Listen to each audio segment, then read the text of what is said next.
Era uma noite gélida de inverno, com o ar cortante e os becos envoltos em sombras, quando decidi que não podia mais suportar dormir nas ruas. Cada noite parecia mais longa que a anterior, e o desespero pela promessa de um abrigo me fez lembrar dos rumores sobre um lugar chamado Casa da Esperança, na sombria Rua dos Lamentos. Apesar de ouvir sussurros sobre ser um local estranho, ninguém explicava claramente o que havia de tão peculiar ali.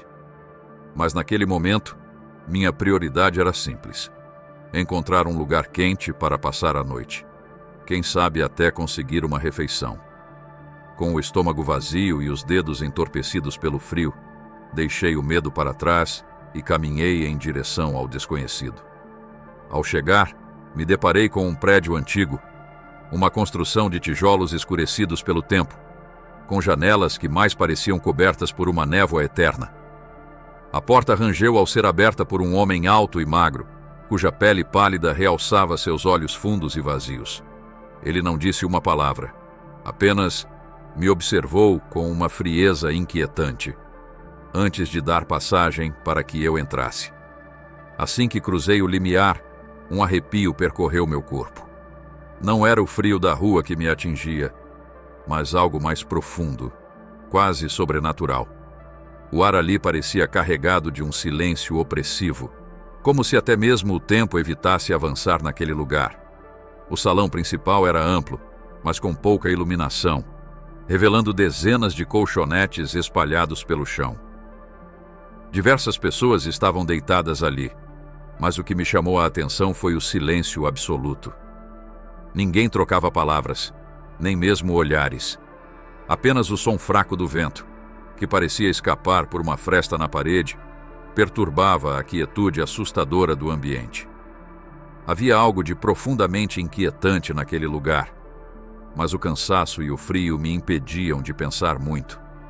Contra a sensação de desconforto que crescia em meu peito, respirei fundo e caminhei para um dos colchonetes, torcendo para que o silêncio fosse minha única preocupação naquela noite. Naquela primeira noite, o sono demorou a chegar. O ambiente carregado e o silêncio, quase absoluto, me deixavam inquieto. Mas o cansaço, como um peso insuportável, acabou vencendo minha resistência e adormeci. Foi no meio da madrugada que acordei com um som estranho, um barulho fraco que parecia um sussurro vindo de algum canto do abrigo.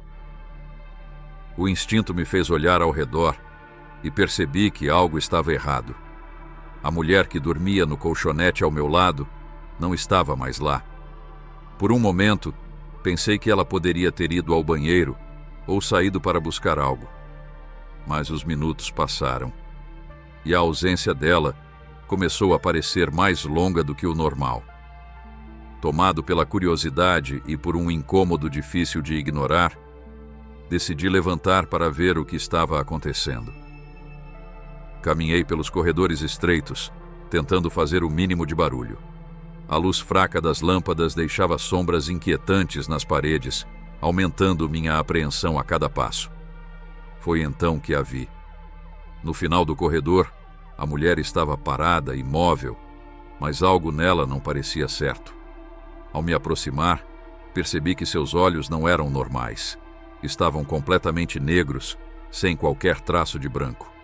Ela murmurava algo, mas as palavras eram incompreensíveis, como se viessem de um idioma esquecido.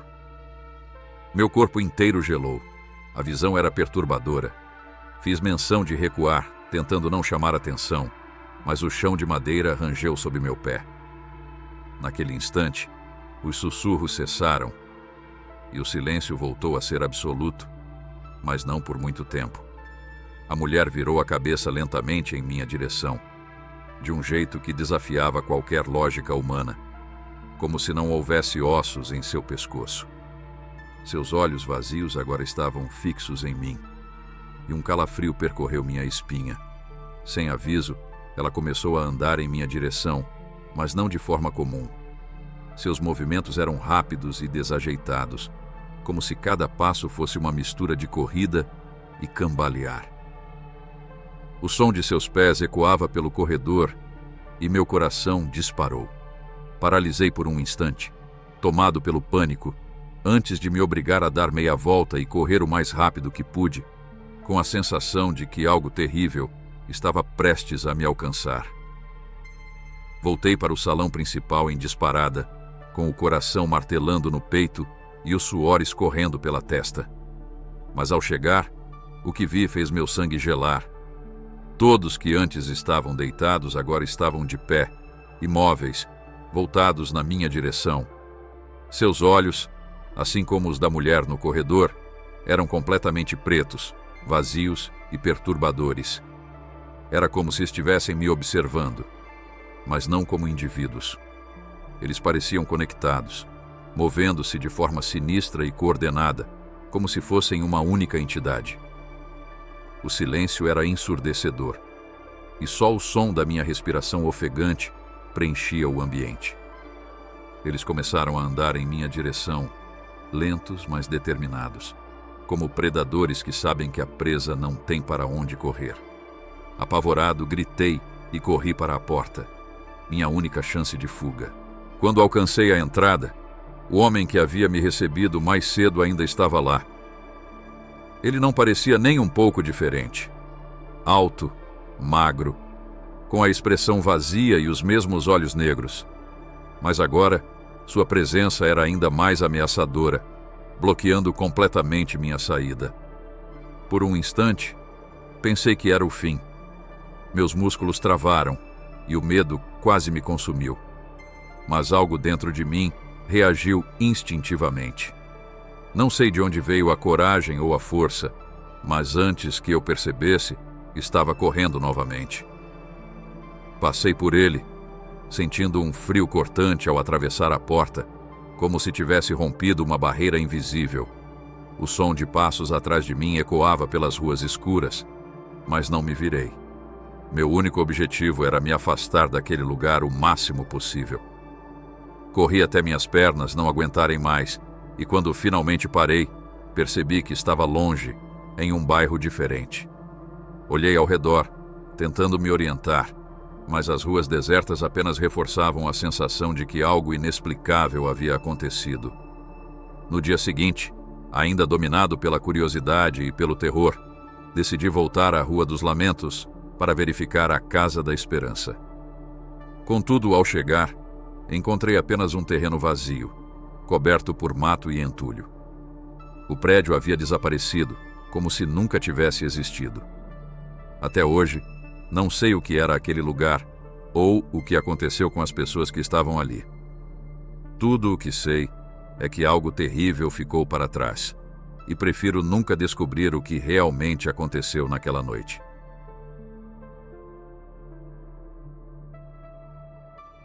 Trabalhar como enfermeiro sempre foi minha paixão, e há alguns anos encontrei um emprego em um pequeno abrigo de idosos localizado em um tranquilo vilarejo do interior. O local era rodeado por árvores altas e antigas que balançavam suavemente com o vento, criando uma atmosfera de paz e isolamento. Os moradores passavam os dias entre partidas de cartas, conversas sobre o passado e longos momentos de contemplação do silêncio.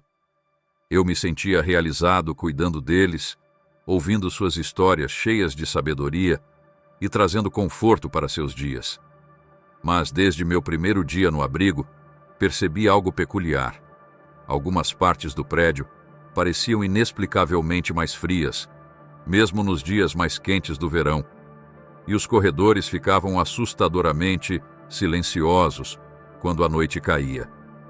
Era como se uma presença invisível pairasse ali, mas tentei ignorar essas sensações para focar no meu trabalho. Certo dia, durante minha ronda noturna, ouvi um som vindo do quarto número 12. Era um choro baixo, como um lamento irregular que ecoava suavemente pelo corredor vazio. A princípio, pensei que fosse algum morador precisando de ajuda, mas ao entrar no quarto, encontrei o vazio. O idoso que costumava ficar ali havia falecido semanas antes, e desde então, o quarto estava desocupado, com a cama arrumada e as janelas fechadas. Ainda assim, o som persistia, crescendo em intensidade, enquanto um frio inexplicável tomava conta do ambiente. Senti um arrepio subir pela minha espinha, mas permaneci parado, tentando compreender o que estava acontecendo. Era como se o quarto carregasse uma memória, uma tristeza que não havia sido apagada. Sem conseguir ignorar o que estava acontecendo, chamei um colega para me acompanhar e verificar o quarto novamente. Ele veio, meio sonolento, com um sorriso irônico, já antecipando que nada seria encontrado. Quando entramos juntos, o som havia cessado e o quarto parecia tão tranquilo quanto antes. Ele deu de ombros, dizendo que provavelmente eu estava cansado demais e que a rotina noturna podia pregar peças na mente. Apesar de sua tentativa de tranquilizar-me, eu sabia que aquilo não fora uma simples alucinação. Aquele choro ainda ecoava na minha mente, e o frio que senti naquela noite ficou marcado em mim como um lembrete de que, no abrigo, algumas histórias pareciam não ter fim. As coisas tomaram um rumo mais inquietante quando Dona Elsa, uma das residentes mais antigas do abrigo, começou a relatar com frequência suas visitas noturnas. Ela dizia que as sombras apareciam ao lado de sua cama, permanecendo imóveis, apenas olhando para ela no escuro. Embora suas palavras fossem assustadoras, inicialmente atribuí seus relatos à idade avançada e à saúde fragilizada. No entanto, não demorou para que outros moradores começassem a compartilhar experiências semelhantes. Eles falavam sobre vultos que atravessavam os corredores em silêncio, sussurros que surgiam aparentemente do nada e uma sensação constante de estarem sendo observados. O mais perturbador era que as reclamações vinham principalmente daqueles que ocupavam os quartos próximos ao número 12, aumentando ainda mais o mistério que cercava aquele lugar. Intrigado e com uma inquietação crescente, decidi investigar o histórico do prédio. Durante uma tarde de folga, mergulhei nos antigos registros do abrigo e descobri uma verdade perturbadora. Antes de se tornar um lar para idosos, o prédio fora um hospital de isolamento na década de 1940, usado para tratar pacientes com doenças altamente contagiosas. Entre os relatos, um em particular chamou minha atenção. A história de um paciente mantido no quarto 12. Ele era descrito como violento e imprevisível, tendo sido confinado em completo isolamento por anos até sua morte. Diziam que seu comportamento deixava a equipe médica à beira do desespero e sua presença era um peso para todos no hospital.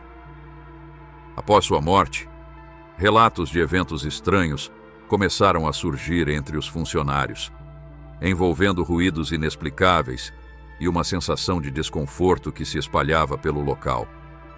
Isso acabou levando ao fechamento temporário do hospital antes de ser reformado e convertido no abrigo atual.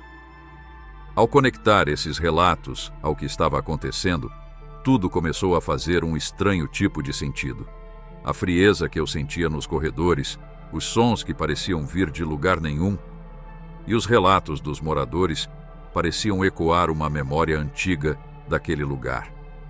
Era como se as paredes carregassem o peso das histórias do passado e o quarto 12 fosse o epicentro de tudo. Apesar de todas as explicações racionais que tentei criar, a sensação de que algo do passado permanecia vivo ali, de alguma forma, era impossível de ignorar. Essa descoberta transformou minha percepção sobre o abrigo, e cada noite de trabalho passou a ser uma mistura de fascínio e medo, como se eu estivesse convivendo com fragmentos de um tempo que se recusava a partir. Naquela noite, tomado por uma mistura de medo e determinação, decidi que precisava de respostas. Esperei até que o abrigo mergulhasse no silêncio da madrugada, peguei uma lanterna e caminhei lentamente até o quarto 12. A porta estava trancada, mas eu ainda tinha a chave guardada no meu bolso. Assim que entrei, senti o ar mudar. Era pesado, sufocante, como se o próprio ambiente me empurrasse para fora. A luz da lanterna iluminava cada canto do espaço vazio, mas parecia incapaz de afastar a escuridão que ali pairava. De repente ouvi um som. um sussurro baixo, indecifrável, mas que parecia vir de todas as direções. Minha respiração acelerou e virei-me rapidamente para tentar encontrar a origem do som. Foi então que meus olhos captaram algo no espelho do armário. Uma figura escura, de contornos indefinidos, estava parada atrás de mim. Girei o corpo, mas não havia ninguém lá. Contudo, ao olhar novamente para o espelho, aquela presença permanecia imóvel, me observando. Com o coração disparado e a sensação de que o ar ao meu redor estava congelando, saí do quarto o mais rápido que pude. A pressão no meu peito era quase insuportável, como se algo invisível estivesse tentando me esmagar. Não consegui dormir naquela noite, e cada sombra ou ruído parecia amplificar o terror que eu sentira. Pela manhã, tomei a decisão de que não voltaria a pisar naquele lugar. Pedi minha demissão, explicando que precisava me afastar por questões pessoais, mas jamais revelei a ninguém o que realmente havia acontecido. A cada dia longe do abrigo, sentia um misto de alívio e inquietação, como se algo de lá ainda me acompanhasse.